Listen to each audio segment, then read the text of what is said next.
நண்பர்களுக்கு வணக்கங்க.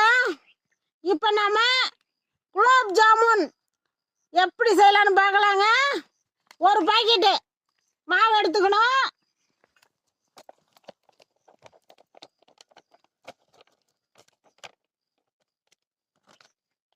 இது நல்லா கொட்டிட்டு லைட்டா பால் சேர்த்து நல்லா பிசையணுங்க.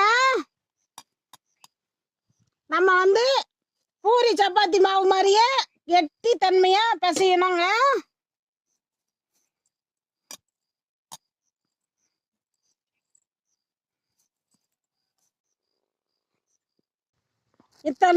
இந்த அளவுக்கு மாவு எடுத்துங்க. நாம இப்படி உருண்டையா உருட்டிக்கணும். ஒரு 50 உருண்டை, ஒரு பாக்கெட்ல ஒரு 50 உருண்டை வர மாதிரி உருட்டிக்கிங்க. பாருங்க இந்த அளவுக்கு. இப்போ நாம பொரிக்க போறோம். எண்ணெய் கொஞ்சம் சேர்த்துக்கலாங்க. ஒரு 1/4 லிட்டர் எண்ணெய் இருந்தா போதும். எண்ணெய் நல்லா சூடாகட்டும். எண்ணெய் இப்போ ரொம்ப நல்லா காஞ்சிருச்சு. ஒரு 5-6 உருண்டை எடுத்து இப்படி போட்டுக்குவோம்.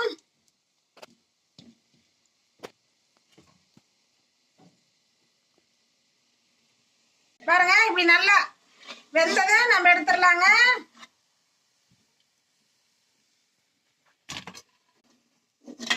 ஒரு 2 டம்ளர் தண்ணி எடுத்துக்கோங்க. பாவு காய்ச்சறதுக்கு 2 டம்ளர் போதுமானது.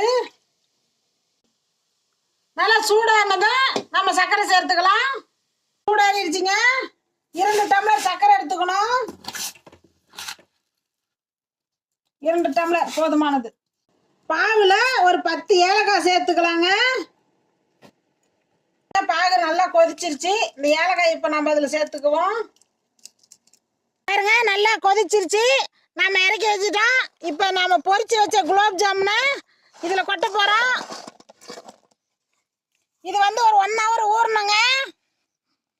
1 ஹவர் ஊறினதே அப்படியே ஜீரா பாதி இது பாதி ஒரு கப்பில் எடுத்து நாம் அழகாக அப்படி சாப்பிட்லாங்க. ரொம்ப சுவையாக இருக்கும்.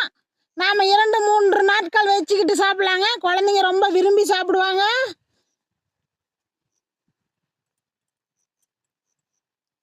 மேலும் விவரங்களுக்கு ஈஸ்வரியின் 4 மூலிகை சேனலை ஃபாலோ பண்ணுங்க. நாங்கள் இன்னும் நிறைய வீடியோஸ் போடுவோம். உங்களுக்கு உடனே வந்து சேருங்க. ஜாமுன் ரெடி. சாப்பிட்டு பாருங்க.